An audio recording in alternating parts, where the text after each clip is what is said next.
Howdy folks, good day to you and welcome back. What we've got here is a 2009 Honda Fit miniature Econobox Easter egg with a 1.5 liter 4-cylinder micro machine. And this car has been here a couple of times. We have not been able to duplicate their concern. The customer states that on occasion it shifts weird, or it'll like hang up and doesn't make its third gear shift. So I'm gonna go drive it one more time, and we're gonna see if we can't figure out what the deal is with this thing. We're off to a bad start. Can't find the plug. That's it. Got it. Additionally, we have 172,909 miles on the odometer. Now we can see here that there is no check engine light that is illuminated, but we're gonna pull up trouble codes anyway and see if there's anything stored in the ECM. If there's nothing here, we're gonna go into the TCM and see if there's a code or two in there. So ECM's coming up blank. Let's back out, go to transmission, and codes only please. Permanent codes. And again, nada. There's nothing showing up. So I'm gonna go drive this one more time, and I'm gonna see if I can kind of duplicate what their concern is. All right, I'm back in the parking lot after a road test, and again, I've got really no results to go off of. Uh-oh. He broke it. Looks like this guy's waiting for the repair guy to show up. Off-road big rig. So anyway, I didn't feel the symptoms. Again, we have no trouble codes popping up in the scan tool. So let's bring this back into the shop and see if we can't come up with something. And caption. Yo! Extension cord? Yeah, somewhere. On the floor right there. You just walked over it. Red one, yeah, use that. Okay. Parking is the auto. By the way, fun fact about Honda hoods. They have a 2-stage hood prop assembly. You have regular mode, and then you got bonus service mode. Pops that thing all the way open, like straight up, for all kinds of head access, so you don't bump your noggin.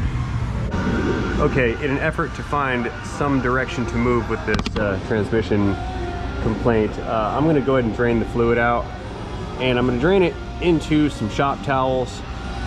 These will act as a filter, so if there's any debris or metal inside of that fluid, these filters will catch it, and then I can closely observe what's going on. If I find metal in here, then the trans is done, and if not, well, I don't really know. So we're just gonna pull this fluid out first and see what that looks like, and then we'll go from there. All right, there's a drain plug right here on the side. Let's go ahead and open this guy up and pop it out. If I can get my ratchet on it.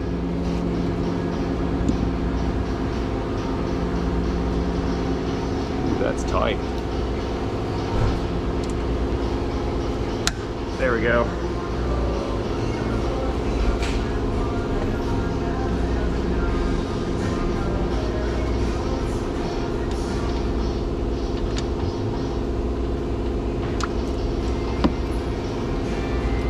Okay, we've got good saturation into the filter. Whoever said this fluid looks good is an idiot.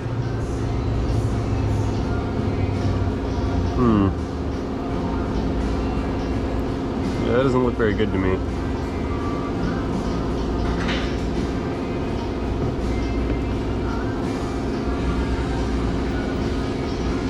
Draining, draining, draining.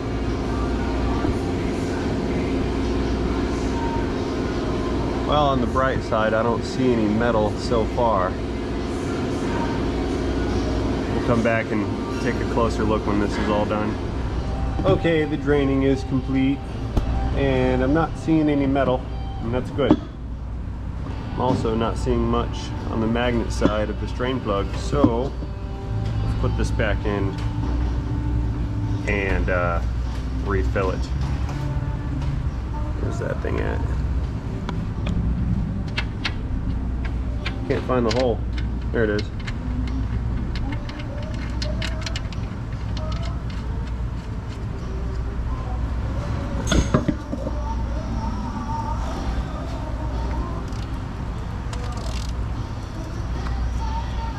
Drain plug, click.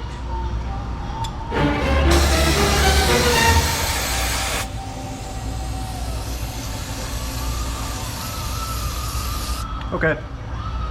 Well, let's let this down and refill it, and we'll go for one more test drive and see how it feels. And revisiting our filter, there's not one speck of shiny or debris in there, which is fantastic. That's good. So I'm hoping this thing is gonna work out. Okay, back on the ground. Let's return to service hood mode.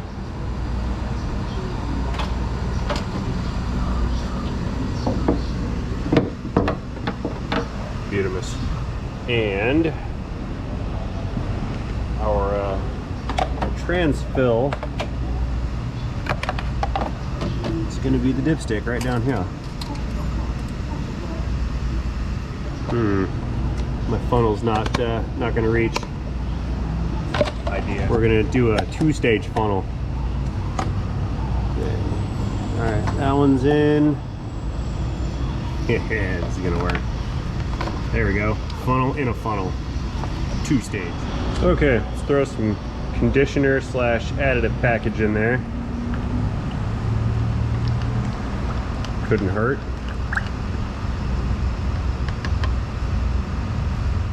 According to the label, it is supposed to revitalize seals and O-rings and help stop and prevent seal leaks, and it replenishes depleted additives, extending the transmission life.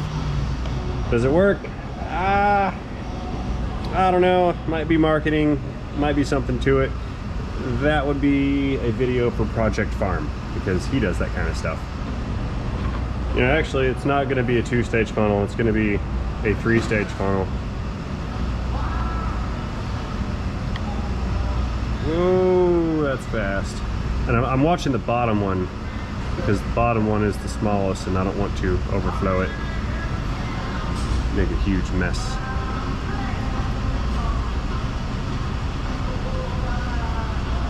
Still looking good.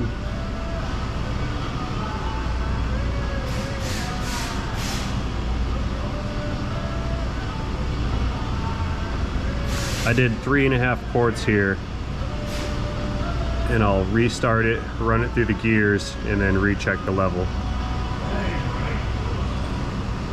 You're right, that's not right. It's left. If it ain't right, it's left.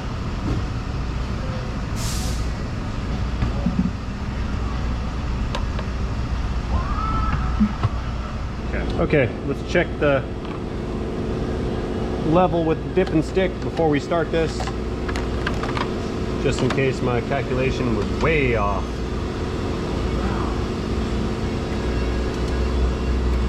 I can't see. There it is. Found the hole.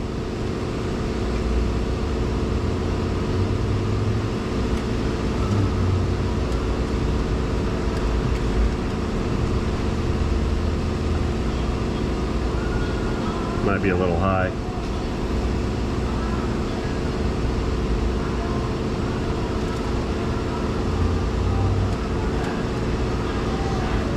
Okay, let's go start it and run it through a couple gears real quick.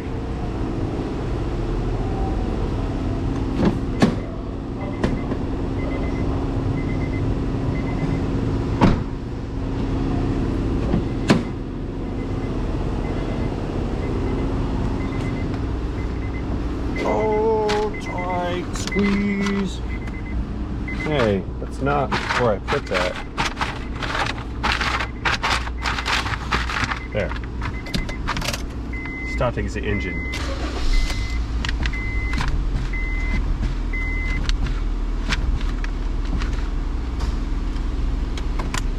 Reverse.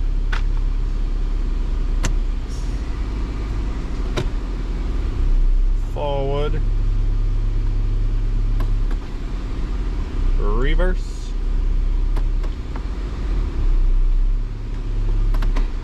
Okay. right, let's go check the level.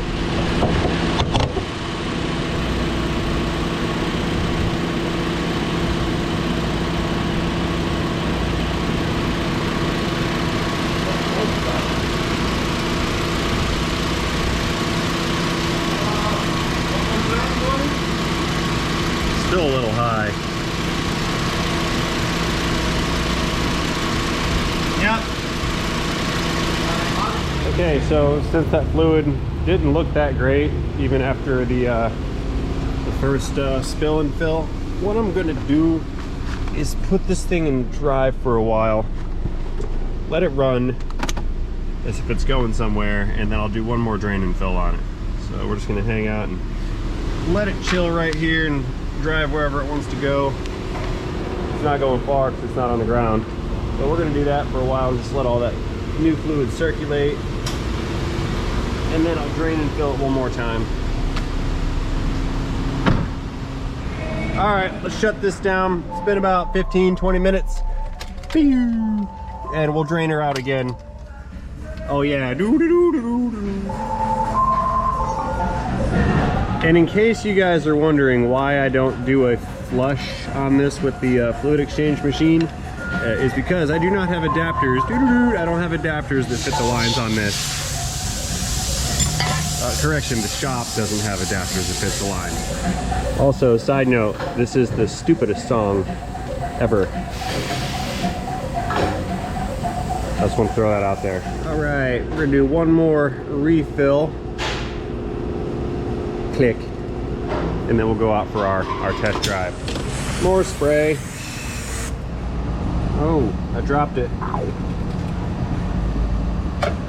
Okay, re-engaging 3-stage funnel now.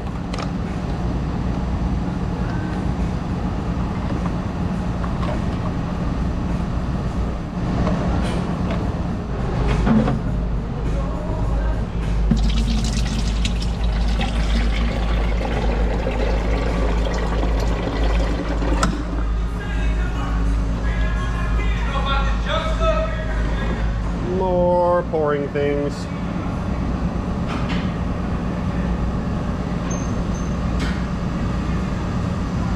I can't see that bottom funnel. Let's try something here. There, now I can.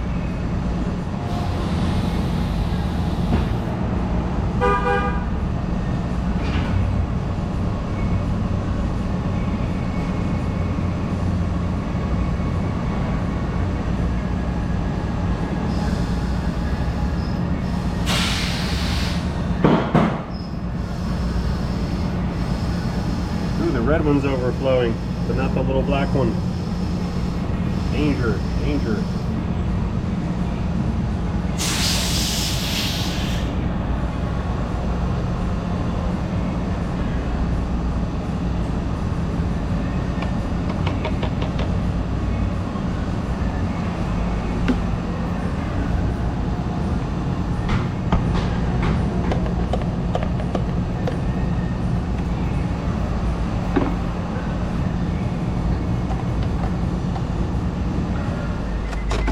Restarting.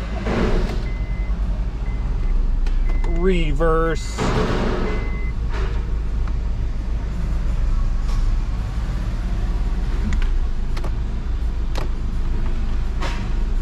Forward. Okay. Let's go check the level. Alright, let's see what we get. Cool. Yeah, right on the money. Top of the hash marks. Okay. Get that back. Let's go for a ride. Okay, seatbelts for safety, and we're off. Backing out the auto. Oh, I screwed up. I actually said the auto. Ooh. I've just ruined my brand. Ouch. Cut.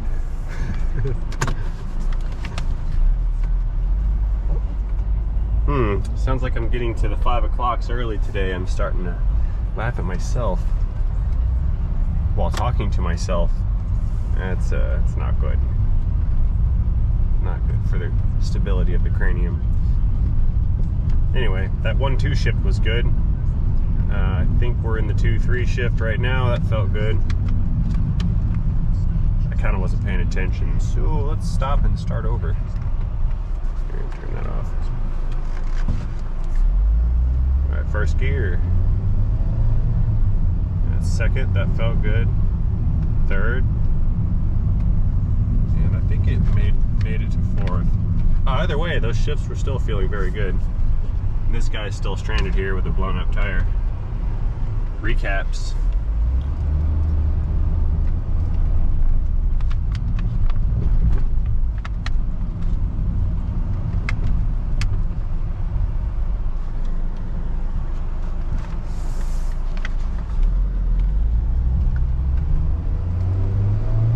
That reminds me, I was driving down I-75 just south of Tampa a couple years ago, and I was in my Suburban.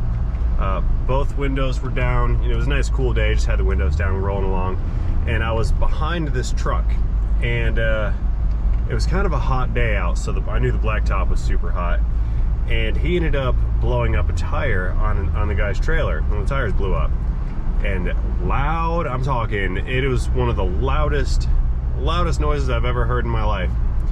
I could feel the percussion just from the sudden release of all the pressure, because those semi-truck tires, they run at about 110 psi, and naturally they probably creep up a little bit on the pressure when they warm up, but cold pressure is supposed to be 110 psi. Anyway, so the thing blows up. I like get down in the truck, I'm thinking like a grenade went off or something. I mean, I actually ducked down and kind of took cover while driving.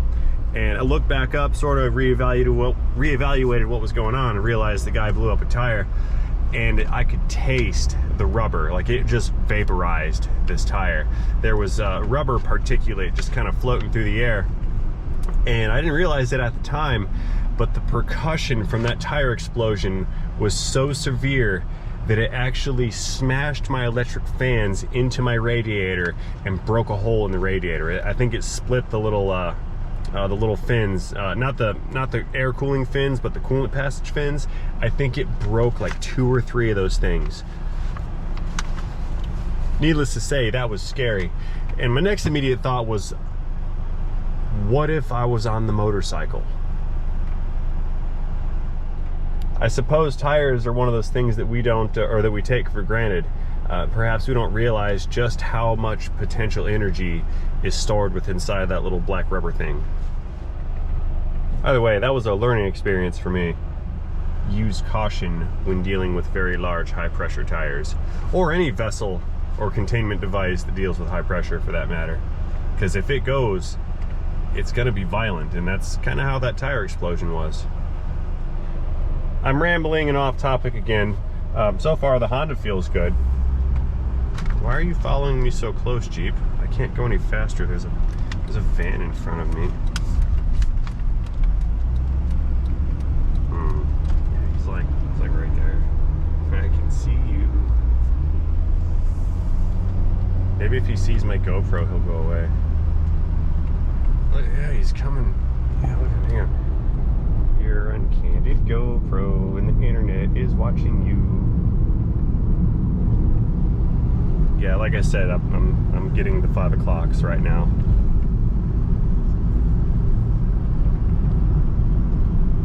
Oh my God, another fun story. I think I was in high school, maybe it might have been like freshman year. Super young, because I didn't have a driver's license yet, but my girlfriend did have a driver's license. Now, backstory is her mother had like really bad road rage, like cussing out everybody on the road and F you and F this, and everyone's an idiot except for her. And so because of that, her children also developed road rage. And I remember I'm riding along with my girlfriend, and she had just gotten this car. I think it was like a Pontiac Grand Am. She had just gotten this car, and there's these people behind us, and she was road raging out because she thought the people were tailgating us, and they weren't. And I'm over here in the passenger seat, and she's all, they're tailgating us, F this and F them, and I go, slam on the brakes. And she did. Like, I'm talking stood on the brake pedal, like threw me into the seat, almost locked the tires up. I think the thing had ABS, but the thing threw me into the seat belt, and naturally the car behind us, they ran right into us. And so then she goes, "Oh my God, I can't believe they hit me." And I was like, "You think? Like, you just straight up caused a car accident?" She's like, "You told me to." And I'm like, "You gotta be kidding me." I was joking. You know, she's blaming it on me like I was the one driving the car. And I'm like, "You're raging out over nothing." And, you know, the cops show up, and the lady, everybody was fine. You know, nobody got hurt. The lady that ran into us, you know, she's apologizing. And fortunately, my girlfriend, she didn't fess up to what she had done, but she said she was going to go turn, and she hit the brakes really hard because she missed her turn and didn't use a turn signal. So they, the cops and insurance faulted our car for the accident and not the other people's car. It still sucks for everybody involved, but yeah, that also happened one time too. So my lesson for that one is don't be a side seat driver, even if you're joking, because I mean, she actually did. I couldn't believe this girl did that stuff. I really couldn't believe she did it. I didn't realize that she did not realize that that was a bad idea, but that actually happened, and I think that was actually my first car accident I was ever in. It's police. Yeah, that might have been my first one. The second one was a drunk guy T-boned me from it was like a T-junction stop sign where I had the road and he had to stop, and he T-boned my truck doing about 60 miles an hour in a 35 at 2 o'clock in the morning. Everybody was okay. Well, I was okay. I think the other guy actually kind of got hurt pretty bad. I was okay on that one. That's the story for another road trip. So let's well, we're back at work now, so let's see if we have any diagnostic trouble codes after that little test drive right there. Okay, back inside of the trans module, no trouble codes present, so let's get out of here. Okay, at this point, I'm gonna go ahead and give this car back to the owners. So this procedure we did today was kind of a case study to see if we can improve shift quality on this. Like I said earlier, they are complaining of hard shifts and sometimes long shifts. We didn't have any codes and didn't have much of a direction to go on, so I didn't want to parts cannon anything on this. We figured let's do the fluid exchange and see how that works out. We're going to give this back to her, and they're going to drive it around for a little while and see if they get any improvement out of the situation. So that being said, only thing I've got left to do here is do my normal spray down of the engine and check fluid level one more time after that test drive. So I understand you guys' time is valuable. I'm not gonna take up too much more of it with some trivial stuff like the things we've done in triplicate so far. So I'm gonna go ahead and end this video right now. As per my usual protocol, I would like to thank each and every one of you for watching it. As per my usual protocol, I want to thank each and every one of you for watching my video, and I want to let you know that I appreciate you being here, especially since you're here all the way to the end. Since you are here all the way to the end, I'm going to go ahead and assume that you like this video, and if my assumption is correct, please feel free to communicate that to me effectively by tapping that like button down below. As I'm sure you know by now, that button is what lets me and YouTube know that I've done a good job here today. And if YouTube thinks that I've done a good job, it is far more likely to recommend my content to other potential viewers. And that's good for me, it's also good for the other viewers. So again, and as always, thank you guys for watching, and most importantly, do not forget to have a great day. Actually, who am I to tell you what to do? It's your day. You can have a great one if you want, or you can turn it into a pile of junk. It's your choice. But I wish you to have a great day. See you later, everybody. Bye!